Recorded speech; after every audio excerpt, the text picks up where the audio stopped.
How to regain your identity after a hard job loss. This is the focus group.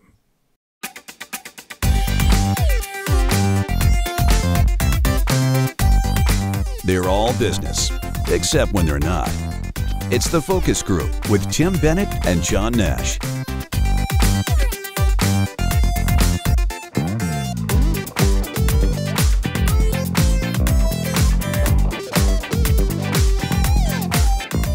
Welcome to the focus group. John Nash here with my good friend and co-host Tim Bennett.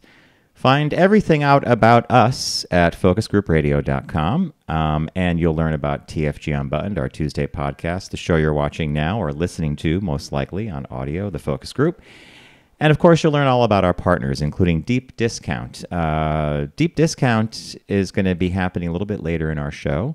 And I want to make sure you stay tuned for that because it's Criterion Month here at the Focus Group and at Deep Discount, which means we're going to be giving away some Criterion movies, which we love doing because Tim and I think the Criterion Studio brand is the Good Housekeeping seal of approval, the gold standard. Whatever you get from Criterion, you're going to enjoy.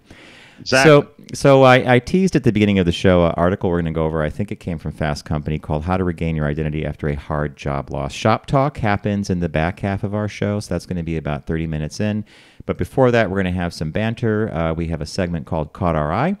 Tim and I bring two items to each other's attentions and to yours. And it's usually very different because we're very different.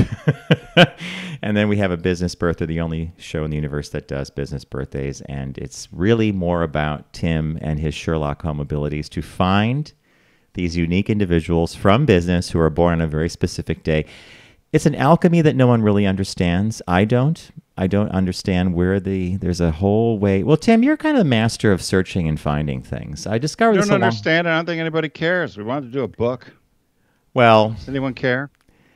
Yes, we did do a book proposal. Well, I didn't do the whole proposal. We showed it to an author, and she had some feedback, and we were a little demoralized. But I think if we just do what we want to do, maybe we just self-publish. Maybe that's the secret, right? Both pages in full color.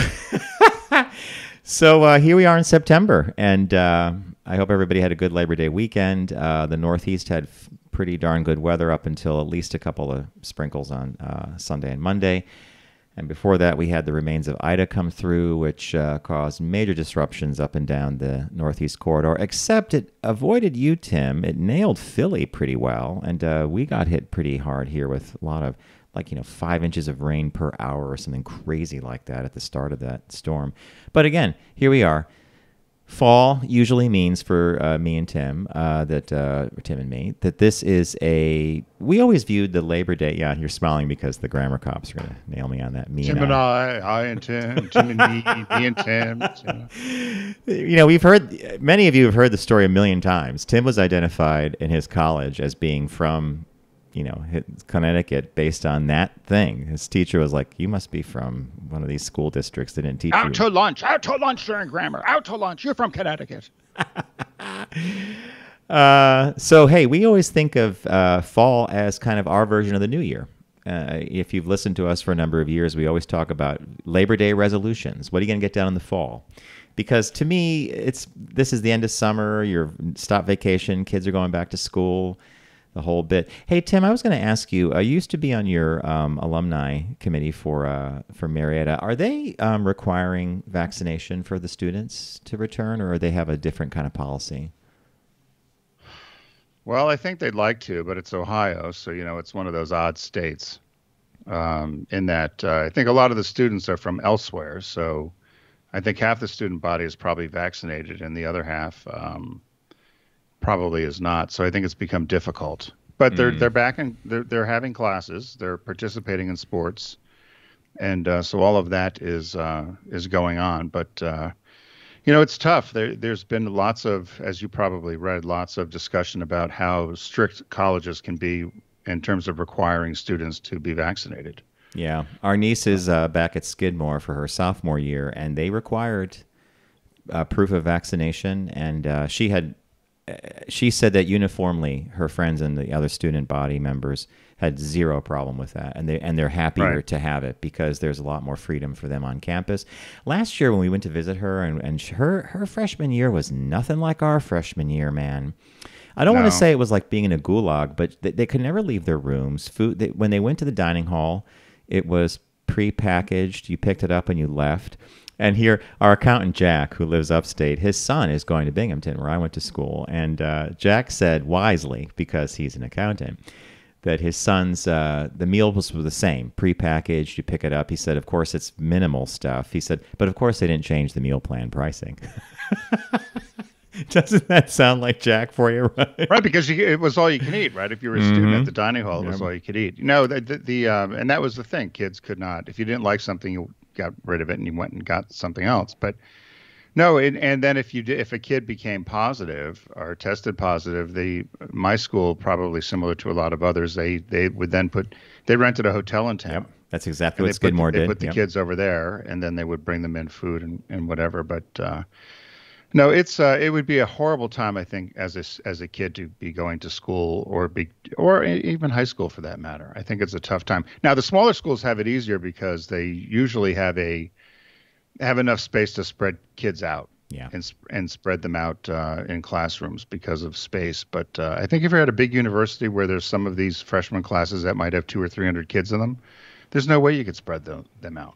But if you have classes of 10 or 15 kids, you can spread those out. And that you just described Skidmore and probably Marietta perfectly. They did have a lot more ability to social distance and set up their. They had outdoor classrooms set up well into October, November before the weather got kind of too hard for that, and then everybody felt comfortable with that. So you did say something a second ago that I'll return to. What an experience for a college student or a high school student, but I'll say this, it's still an experience. It may not be what we had, but they're going to have very particular memories and experiences from going to school during the event, right? And it may not be ideal or optimal, but they're moving along. They're facing the challenges head on of this kind of new environment. And I think it's probably going to serve them well in the long term, I hope. It's just not the same as us, because the big thing in freshman year was, how to tap a keg, go to the dorm party, and being introduced to new music. Like I came equipped with good music knowledge from you. Thankfully, I had ABBA and B-52s under my belt by the time I got to school, which served me quite well. Thank you, Tim. Yeah, no. Well, but then they said the kids, well, maybe they'll get a free pass because when you'll interview and it'll be, well, I didn't have an internship. I didn't. You were doing. It was the event. It was the event. Yeah. And folks, everybody knows what we refer to when we say the event because we can't say the other word that causes problems with YouTube, but it's the event. Yeah, 3 shows ago we were dinged, 2 shows ago, and I'm still fighting for it. Oh, don't worry about it. We were in trouble for something. It was ridiculous. It was we were promoting pornography because of the OnlyFans show or something. I think it was. Oh, they mentioned that they were changing their terms of service or something. Or no, it was the nurse who made money. That's right. She had a whole income stream, which I'm still fascinated with, by the way. We'll get dinged now again. Which I'm still fascinated by the way. Well, okay, so moving right along, what caught your eye? What caught your eye? Here's what Tim and John found. So, this press release will probably get us dinged as well. But, if you want to, talking about meat, it's meat is our medium, according to Oscar Mayer. So I saw this. I don't know if you did. I always love this Oscar Mayer Wienermobile. They used to hire kids right out of college to drive these things. So if you're watching our video feed, you'll see a picture of it. Everybody knows what it is. It's a huge, huge, huge hot dog on top of which used to look like an old Plymouth Satellite. I'm trying to look at the wheelbase and figure out. Yeah, do you think it's like an old Plymouth? It looks like an old Chrysler, old Plymouth Satellite, probably. One of those Chrysler cars, and the big, huge, huge hot dog on top of it. But they used to hire kids right out of school to drive these things around the country for promotions. They had a Mr. Peanut one. We saw the Mr. Peanut on a road trip we did, right? Through the national parks. We went right by the Mr. Peanut mobile. Why we didn't do one of these gigs, another thing we missed. Of course, we had to make money. But why we didn't do one of these gigs out of college? I guess it would have been kind of a fun way to see the world, huh? Mm-hmm. Hey, we have a listener, Don, down in Florida. Our listener, Don. Right. He sent a note about our constant commenting on the things we didn't do. We missed. and he's like, well, here's what you can do, and here's what you should do. It was a very funny note. I'll forward it to you. Did he give us an idea of something to do? He had some Make some coin? He had some very direct thoughts on this. I will share them with you. So Oscar Myers decided that apparently they think this. So they have a new campaign going. So Oscar Mayer brand's been around for 138 years, 138. Okay. right? Owned by Kraft Heinz, and they're trying to revitalize the brand. They think a lot. They think a lot of it has to do with the fact that there was a University of Michigan study that was just recently done last year, and they said that if you eat any of this processed food, and they said whether it's a hot dog or bacon or something, they said anytime you eat any of this was from the University of Michigan, you'll take 36 minutes off your life. So we probably should have been dead long ago then. Well, I don't know, Tim. 36 minutes. Maybe I don't know. It doesn't sound so horrible. So they said that they said that they think Oscar Mayer decided to come out with this campaign. So the campaign is with the world as their canvas and meat as our medium. We wanted to do all we can to spark unexpected smiles wherever we go. So they have a legacy of elevating enjoyment from people's plates into pop culture.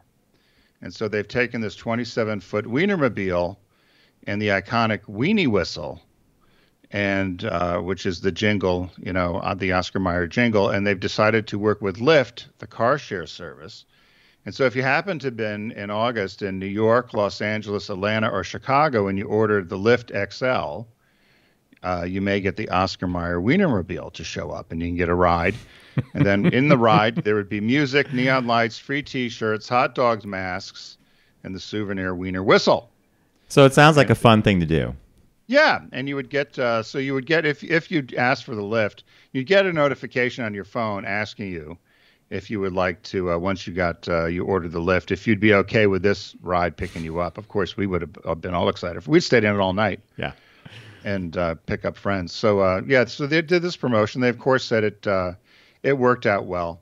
They said this isn't the first time that they've used this the Wienermobile to do promotions. They've used it for wedding proposals. They've used it for an Airbnb out west, and other sorts of promotions over the years. And I guess it's been around, they said, for 27 years. Tim, this is so your side of the marketing fence. You love unique, experiential things like this, right? Oh, I love this car. I have a picture one I do every year with the first snow. There's one where I don't know if you've seen it on my Facebook page, but there's one actually where it slid off the road. I know what you're talking about. Yeah. And then if we had it, we brought it to a Subaru ski event out in California. Susie Joyner tried to mount it, tried to get on top, but she couldn't get up to the roof. The thing's pretty big, and the Wienermobile came out to the event. But it's so it's the Wienermobile with the lift. So look for it next time. I didn't see it. Did you? Well, you wouldn't have seen it in Chicago, I guess. Or no, I'm sorry, in New York City. And it looks like it was in the Fifth Avenue Museum area, that kind of thing. I love these things because it's as I said, it's experiential marketing, and it's a fun way of like reinforcing the product. Excellent pick, and I'm glad that caught your eye. What caught my eye is the rescue dogs of 9/11. Actually, so the anniversary is approaching for the attack on the World Trade Center, and there's a couple of exhibits that are actually honoring and raising the profile of the rescue dogs that were brought into the site to search the wreckage for remains. And the one is from the American Kennel Club, and it's called 9/11 Remembered: Search and Rescue Dogs. It goes beyond that, and they look at rescue dogs from around the world, including, St. Bernards and some of the dogs they use for ski patrol and for helping people that have been in an avalanche, etc. But when the Twin Towers collapsed, hundreds of search and rescue dogs were brought in, hunting for signs of life in the smoldering remains. They profile a couple of them in the exhibit. I'll read some of the names and some of the dogs. Ricky, a 17-inch tall rat terrier, was able to squeeze into tight spaces. Tracker, a German shepherd from Canada, combed the wreckage for 2 days. Then he collapsed from smoke inhalation, exhaustion, and burns. Poor little animal. And Riley, a 4-year-old golden retriever, searched deep into the debris field and helped locate the bodies of several firefighters. But this quote, I think, says it all. "We went there expecting to find hundreds of people trapped," said Chris Selfridge, 54, of Johnstown, PA. He was Riley's handler, the 4-year-old golden retriever, but we didn't find anybody alive. And so what this the what they found with the rescue dogs was that while they were not able to successfully locate people because it was such a horrible event, they became very important to the first responders who really fell in love with them, and they provided a lot of comfort and care. And they talked about some of the challenges the dogs faced as well. And one of the things that I found fascinating was that the dogs got depressed, which was interesting to me. So I'll read this section here. Dr. Cynthia Otto, the director of the Penn Vet Working Dog Center in Philadelphia, Philly has a lot of stuff going on, who looked after the dogs at Ground Zero, said that for the most part, the dog's injuries were only very minor. So if I mentioned earlier that the dog might have suffered from smoke inhalation or some burns or some damage to their paws, they were minor. They would heal quickly. Cuts and scrapes on the paw pads, legs and bellies mainly, and fatigue from the heat. The bigger challenge, though, was the frustration of searching for hours and not finding anyone. When the dogs began to get discouraged and lose their motivation to search, handlers had to stage mock finds so the dogs could feel successful. When they train, they don't search for hours without finding anybody, she said in a recent phone conversation. You need to remind the dogs every so often that they do get to win. I think I never ever thought of that. And that's what kind of drew me to this story, beside the fact that there's this wonderful exhibit of photography and statuary and sculptures and art that people created in honor of the dogs.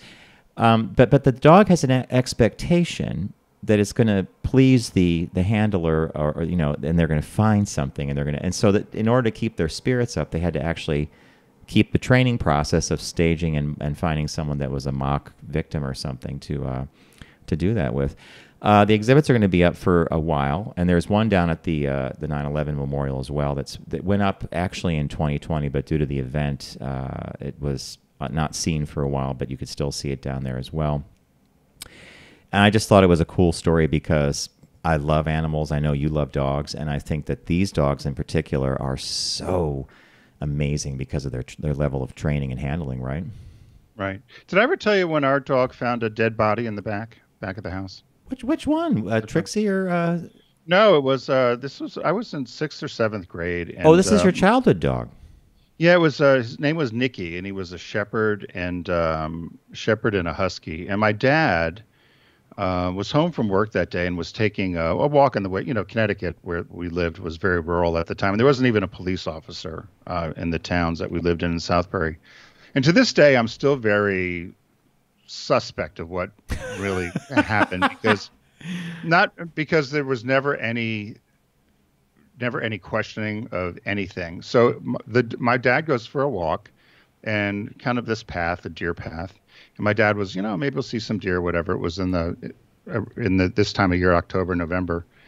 And the dog kept wanting to go to the left and running to the left. And my dad said, I wonder why Nicky keeps running that way. So my dad goes and sees what he thought was a dummy laying there. I mean, like a mannequin or something, right? Right. Fully propped up against a tree, beautifully dressed. And this is a wild story. I've never heard this story. Okay, sorry, go on. Fully dressed, beautifully dressed, with hands clasped in front of him, with gloves folded, and pistol laying on top, in a full Coast Guard cadet dressed uniform. So my father's like, So my father kicks in, like the body was so cold, the body's kind of frozen. And my dad pulls up the pant leg and sees that there's hair, and is like, oh my God, this is a Coast Guard cadet, and the guy's dead. So my dad runs back to the house, and they call the constable, whatever's in town, and they're laughing kind of at my dad. Oh, yeah, man, sure, okay. So they come, and my father's like, it's like Mayberry there, right? So they kind of stumble through. And then the guy sees it. It's like Barney Fife, my dad says. And all of a sudden, it's like, oh, my God. So they call the state police, and all of a sudden, the whole place is like on lockdown, the whole area of our town. And the only thing that came on the news we listened to the next morning was that there was a Coast Guard cadet committed suicide on Bennett Farm.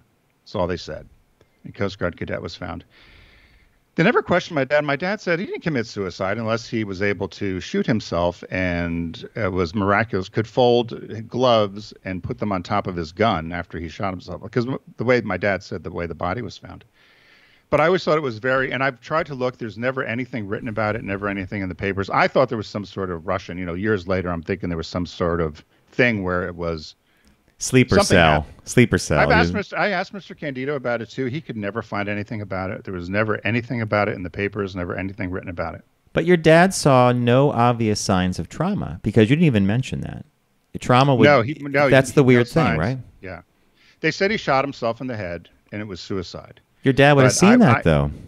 Yeah, I thought for sure it was the Russians killed him or something, that there was some sort of, I'm sure the cadet was passing secrets, the sub base and the whole deal. We had Groton, yeah. That was me. I thought for sure the Russians offed him because, the Russians were all crawling around South. That was you and Mrs. C would have joined you in that conspiracy.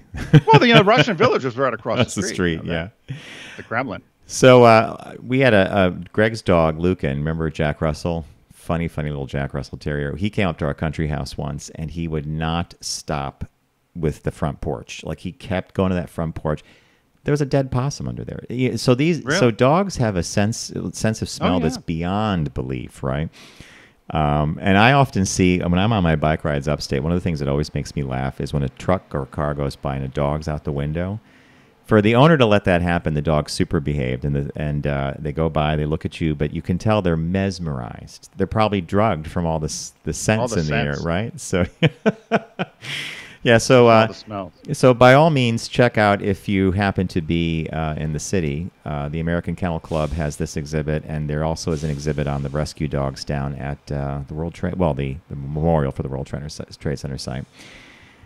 So moving along here, as we mentioned at the top of the show, Deep Discount is a partner of ours here on the Focus Group, and this is Criterion Month. So all the Criterion discs at Deep Discount are on sale, and there are a lot of great titles available. And in fact, Criterion generously gave us a whole bunch to give to all of you if you want to play the game we're about to play with us. I'm going to show you quickly some of the titles we have available.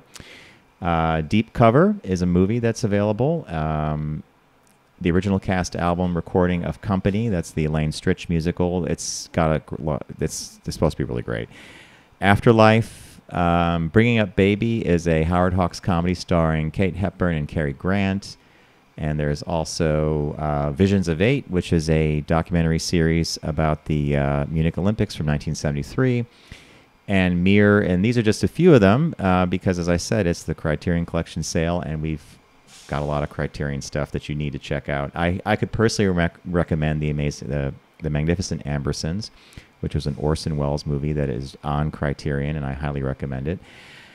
And so we're going to play a game now. As I said, we're going to give discs away. If you're one of the first, let me see if I got my math right, 4 people to name the movie correctly and let me know, then you're going to win a disc. And it's going to be one of these discs. It's going to be random. It's going to be Blu-ray or DVD. It's one of the titles I actually went through. So here's the way it works. I'm going to play a clue from a movie. If you know the title of the movie this clue came from, the audio clue, then just drop us a line at letters@focusgroupradio.com. Letters@focusgroupradio.com. Include your name. And if it's an email that you don't check too often, throw your mailing address in there. We're only going to use it to send you a disc if you win. And if you check frequently, and you don't have your address, I'll get back to you and ask for it, and you'll have a disc if you win. Sometimes I'm in a good mood, and I love when people guess things, and I give away focus group socks as well, Tim. So everybody's a winner here. So here we go. Here's the clue for this week's giveaway. And as I said, if you know the movie this came from, by all means, letters@focusgroupradio.com. You're the one with the big mouth. And I would really enjoy closing it, especially in front of all my friends. But my hands are registered as lethal weapons. That means we get into a fight, I accidentally kill you, I go to jail. Anybody accidentally kills anybody in a fight, they go to jail. It's called manslaughter. When we were on Sirius, Tim used to always chide me because I'd start wanting to give clues, but no clues, Tim. Should I play it again? Yes, I thought I knew what this was. I don't think I do now. All right, well, that's the fun of the game. Let me play the clue again for everybody. You're the one with the big mouth. And I would really enjoy closing it, especially in front of all my friends. But my hands are registered as lethal weapons. That means we get into a fight, I accidentally kill you, I go to jail. Anybody accidentally kills anybody in a fight, they go to jail. It's called manslaughter. Letters at focusgroupradio.com with the name of the movie. And if you're one of the first people that enter and it's correct, you're going to get a disc from Criterion. And if I'm in a good mood, you may get a pair of socks, because I sometimes like can I ask a question? You may ask a question, yeah. Now, are the movie clips from Criterion movies, or are they not necessarily? Not necessarily, no. Okay. Good question. Very good question. I feel like giving away more, but I'm not going to. Okay. Was there a new release this week? Yes, there was, and this was handpicked, I think, by Lauren. Tim, you're going to love this. Okay, and what's the new release? The Star Trek, the original 4-movie collection on 4K Ultra HD. Okay, everybody knows I'm a Star Trek fan, and if you don't know, then you know now. But I'm going to tell you why this 4-disc set is so crucial to have. For the first time ever, experience the original 4 Star Trek films, and that would be the motion picture, The Wrath of Khan, The Search for Spock, and The Voyage Home. Newly remastered, here's the key, newly remastered from original elements for optimal picture quality. Each film is presented with Dolby Vision, and this is done in 4K, which means they remastered the Blu-rays to match the 4K, and they all probably look stunning. And, of course, the Blu-ray version, you get the 4K and the Blu-ray, and the Blu-ray has tons of previously released commentary and documentaries and backstories. But I think the critical thing here is that all 4 of these have been cleaned up beautifully, made available for 4K, and the Blu-rays reflect that. So that is our... Oh, and by the way, I've done a little research here, and Deep Discount has one of the best prices for this collection going, period. $67.99. The original Star Trek, the original 4-movie collection. Thank you, Mr. Bennett. How many discs are in there? Probably 8. Oh, it says probably a 6 4. or Well, 8. yeah, 4K version and a Blu-ray version for each movie. Yeah. So that'd be expensive. That'd be an expensive set of coasters for me. That would be, That tells everybody where your head's at with Star Trek, right?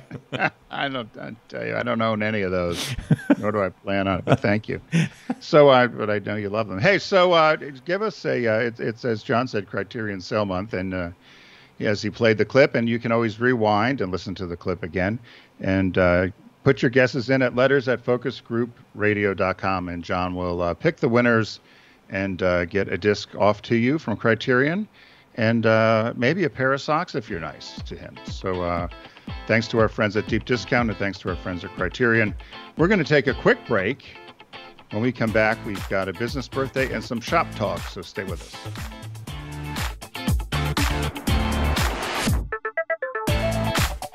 You're listening to The Focus Group with Tim and John. Learn more at focusgroupradio.com.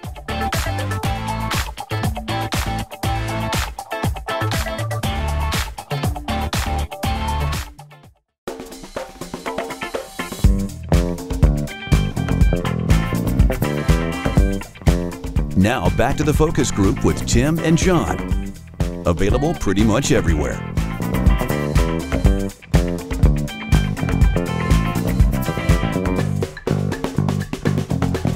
Hey, welcome back to The Focus Group. John Nash with Tim Bennett.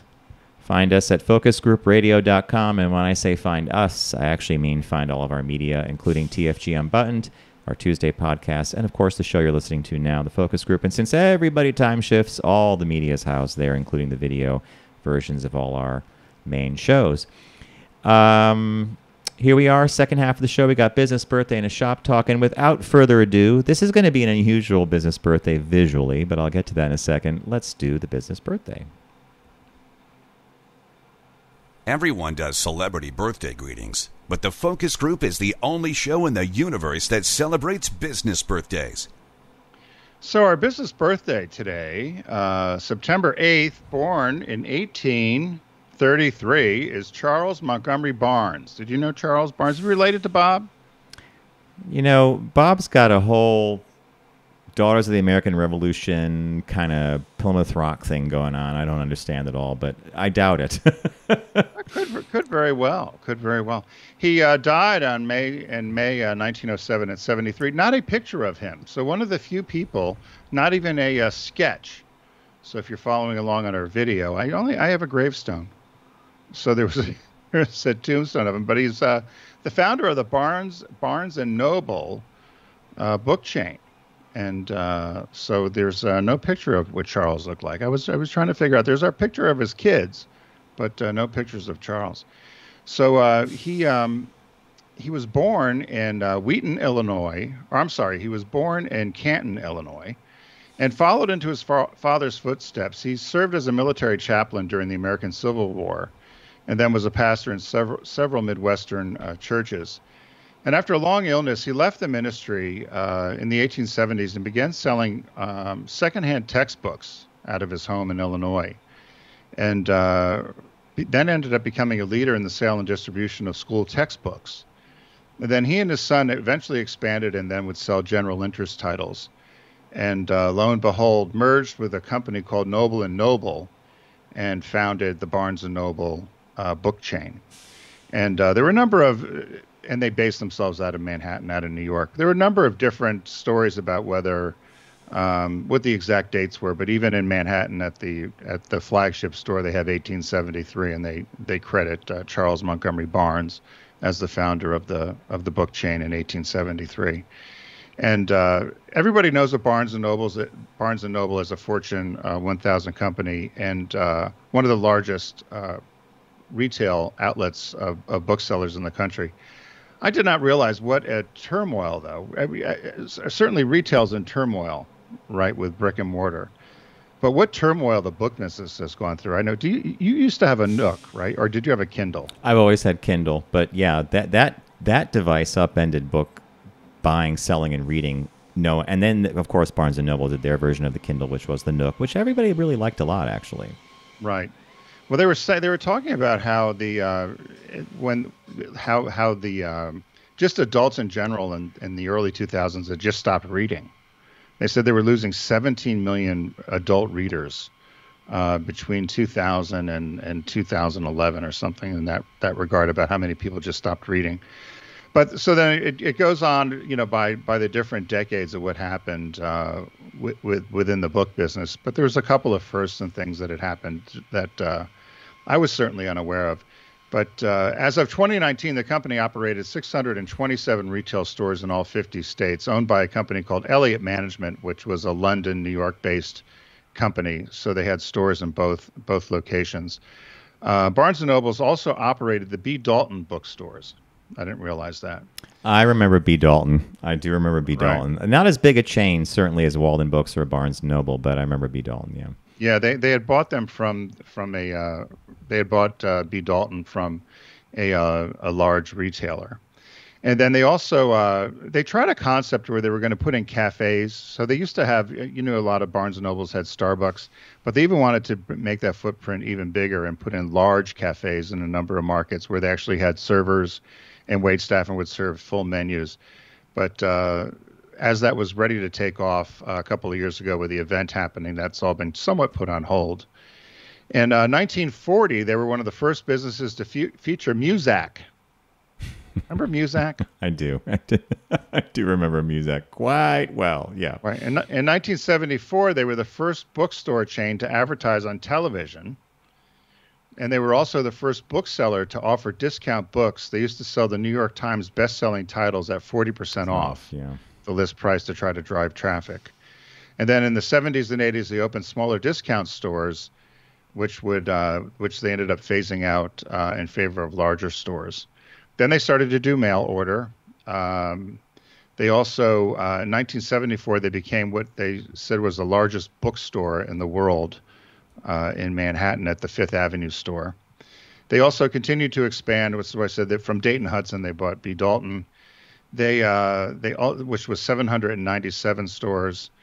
Let me see what else they did here. They they created their own website finally and sold books directly through consumers through mail order.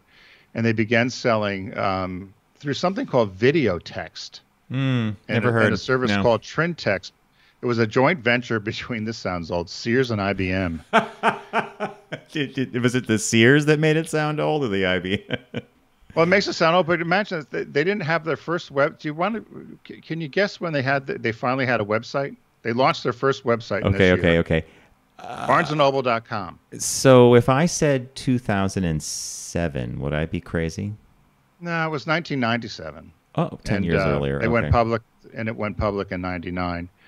So yeah, it was in 2004. It was reported reading books was on the decline in America. Number of non-reading adults had dropped by 17 million between 92 and 2002. Let's see. They owned GameStop.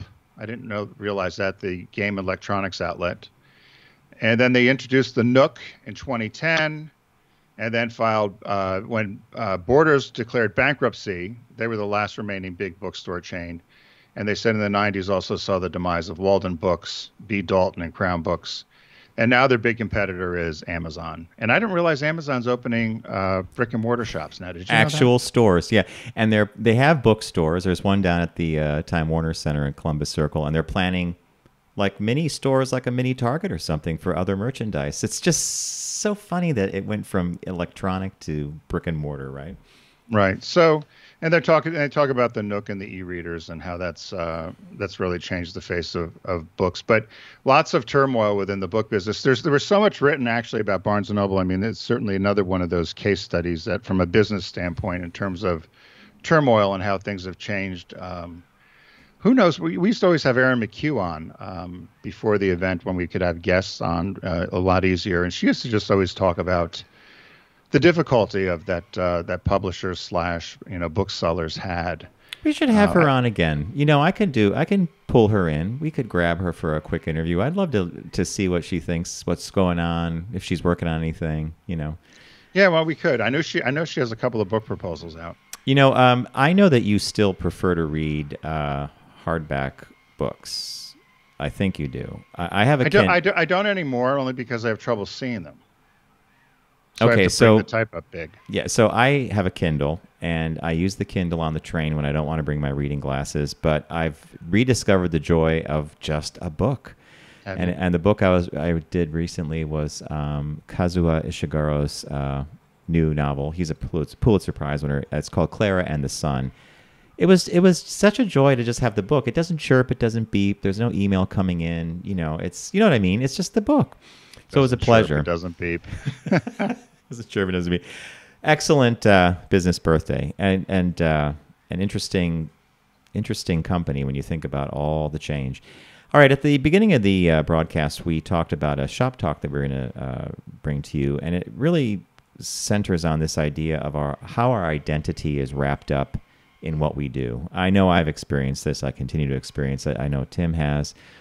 And I think if you like what you do and you love the company you work for, it's inevitable. So the headline was How to Regain Your Identity After a Hard Job Loss. And this comes to us from Fast Company.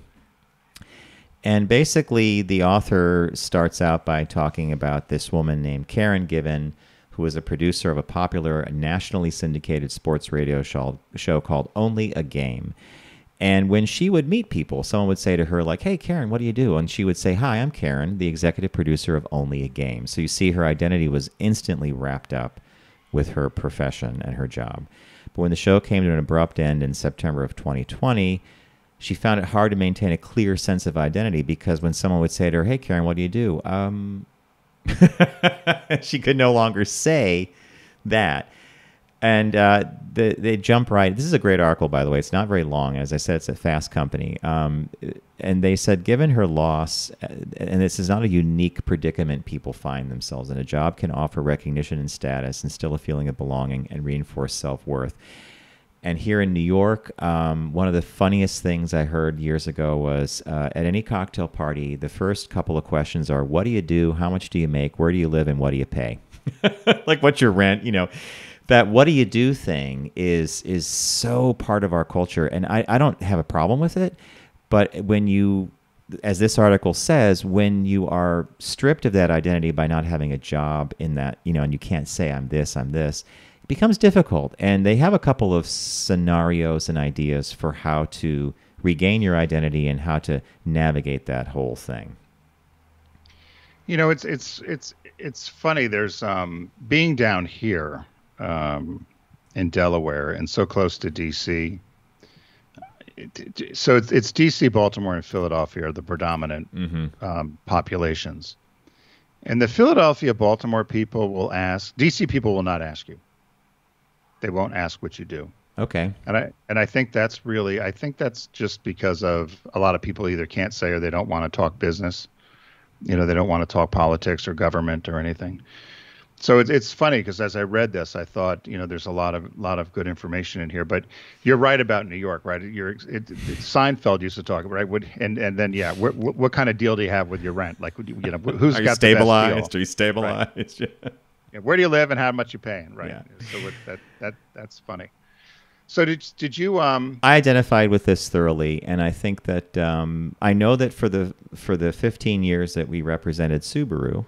And worked with you when you were director of marketing and advertising programs at the company. I could say I owned an ad agency, and I did. And I would often say, and our biggest client and the one that I'm, on all the time is Subaru of America. And I used to do interviews for Subaru and talk about the programs. I had Tim provided media training for me, him and the PR team over there. So. I spoke for the brand. I thought like the brand. What I'm getting at? Like, I felt like we were actually a satellite office, and I was an employee on many levels, and I was passionate about it. I drove the car as well. So when that all ended, it was like, and then it felt weird for a little bit when we picked up Volkswagen and began working with them, another great company, and we had a lot of great experiences with their employees. And I eventually became a VW guy. So do you have the same thought? I do, and even as running for commissioner down here, it was weird because I would say that I partner in an agency with my business partners in New York, and we do this and we do that, and we have the radio show and a podcast, and then they all kind of nod their heads, and then it's until you get into the Volkswagen Subaru thing. Those are names people know and brands people know and things they're familiar with. Yeah, a podcast. Working in cannabis, Sirius XM, that sort of stuff it's there. Well, how do you make your money? It's kind of well, for listeners who have been with us since our days on OutQ, I'll just say this: when OutQ was pulled off the network, we actually were given the ability to be the last live broadcast on OutQ. After the show, Tim and I went to meet friends of ours over at the Palm, right? I think we had Manhattan. Yes. Jay and Jason were in town. Bob was there. And Tim, I'll just say this, and I think you would agree with me. You looked very crestfallen. It wasn't depressed. It wasn't, crestfallen is a different kind of thing. It's you're reminiscing in your head. You're there. You're engaged. You're having a good time, but you can tell that you're spinning this over. And I think that I read that emotion physically. I read it as, you were acknowledging this. We can no longer say, oh, I have a talk show on Sirius Satellite Radio, right? I mean, that was part of our identity too, was their brand. Right. So it's a hard one. So here in the article, they talk a couple ways. Again, we're talking about this piece from Fast Company, and it's called How to Regain Your Identity After a Hard Job Loss, which we described as, being really identifying with the company or the brand you're working for. So the first one, I was not surprised, was grieve the loss of your work identity. And the woman who wrote this says, as a coach who works with people in job or career transition, I'm actually aware of the intense feelings of anger, sadness, and abandonment. Now, I'll go back to our serious example. Tim was very angry. Serious. I'm not sure about sad or abandoned, but anger was up there. After having a go-to response to the icebreaker question, what do you do for a living? It's hard to get, as I said earlier, it's hard to focus and have a good answer for that. So grieve the loss and and thoroughly embrace it, grieve it, and talk about it, because that's one of the clearest ways of starting to get through that and to find your new career. What's the next one they mentioned? What was so funny as a sidebar? Probably still, we made more money and brought in more money than some of the junk that they still have on that channel, Radio Andy. There you go, folks. There's the anger. Right. That's right. I mean, please. I don't even listen to money for a Saturday. That junk that's on there now. Let me throw this out. When was the last time you turned on that channel? You don't anymore. I don't even unless you want to hear about the Real Housewives of East Jabip and who had a boob job, and who Andy blew to get on the boat ride in Sardinia or whatever he's doing. Yeah, I mean it's unbelievable. Anyway, we'll move on. The number two was reframe the situation. Yeah. So it says when you speak about and we had a number of people talk to us about this, particularly last year, that if you ever thought about explaining about why things have changed or what's going on with the event, this is certainly what better way or what better time to reframe the situation or to say, hey, it's time for a change, or I'm going to reinvent myself due to what's going on with all that's happening in the world, particularly with remote work, or if you wanted to just have a change of focus with your career. No one's going to question it with what's going on with the event. So to reframe the situation would no one's going to question that, and it's actually a good time to do it. It's a perfect time. And the word we heard all through 2020 was pivot, pivot. Yeah. This next one I think is also, I've been reluctant, or I find this a little difficult, but I think when you do it, you're always surprised by the amazing positivity you get back. Reach out to your network. Social support is crucial in times of change, so it's essential to connect with others in the wake of a layoff. So this, the author of this piece has a client named Josh, and when the client lost his job in a biotech company due to a merger, he asked people in his network to recall, this is interesting, to recall a time they had seen him at his best. He also invited them to identify the skills he was using to help him hone in on his most marketable qualities. So this is a funny one, to actually send out a note to your friends through LinkedIn or through Facebook, I guess, or just sending a text message to somebody saying, hey, merger happened. I'm not going to be I'm going to be looking for something new. Quickly off the top of your head, tell me about a time when identify something that I've done really well or whatever. It's a different way of engaging people, and it also lets them know you're looking, which means when they hear something pop up, they may say, hey, my friend Josh just talked to me about needing a new gig. What do you think of this, right? Right. Number 4, and I know you've done this recently, is using your values or returning to your values as a way to help frame what you might do to make career decisions going forward. So, for instance, if you really felt strongly about raising money for animal rights, or if you were really involved in the environment or something. So if you have values such as creativity, honesty, collaboration, personal development, that sort of stuff. And so what do you value and what's important to you over the long term could maybe help you with your career shift and help change your view and transition to a new job. So, for instance, they gave this example of somebody who really valued helping others, and that really helped him lay the foundation for other career opportunities. So I think that's an important one, because I know you had talked a lot about working with nonprofits and nonprofits that give back. Would give back and would resonate with some of the things that were important to you as people you would want to work with. And that's enough said. And Tim nailed it. A value such as creativity, honesty, or collaboration, or autonomy, even, meaning you might want to own your own business. Maybe focusing on those helps you find your path to the next gig or the next career thing. And the last piece of advice that Susan Peppercorn, who was the author of this piece, recommended was do something unrelated to work. I cannot agree with this more, although frankly, I know a bunch of you are going to nod your heads in agreement to this one. Sometimes I just can't get out of my way to do this. I become so focused on the task. It's either, it could be and hey, it's resume or cover letter or networking or whatever. And to shut that off, and then just say, I'm going to do a hobby, or I'm going to read a book, or I'm going to meet with some friends I haven't seen for a while, or whatever it may be, something unrelated to this whole thing. It's hard. Like, when you were running for commissioner, you couldn't turn that off. In fact, I think that surprised you about that whole thing. The minute you said you threw your hat in the ring, you were in the ring, right?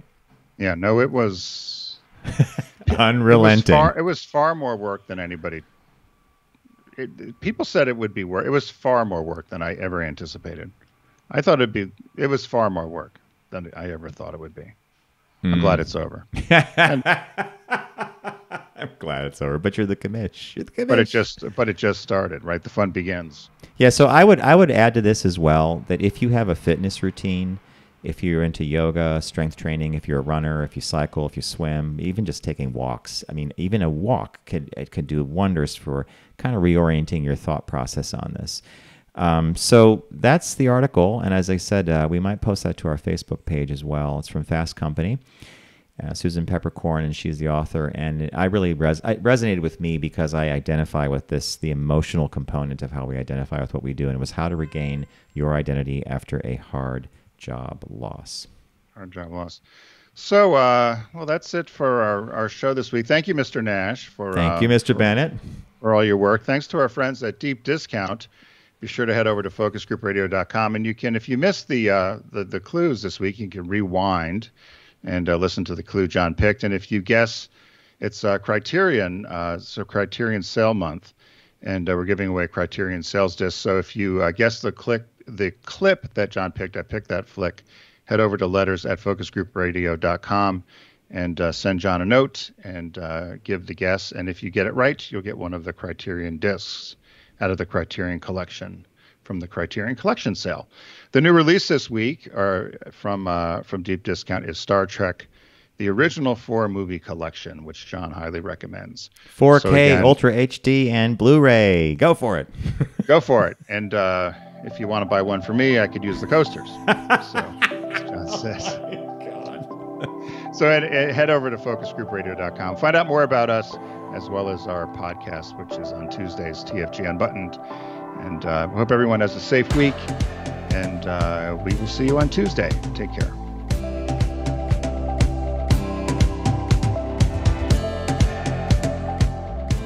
It's The Focus Group with Tim Bennett and John Nash. Accessible on all platforms. Subscribe, like, and rate us on your platform of choice. Learn more at focusgroupradio.com. That was a stunning focus group.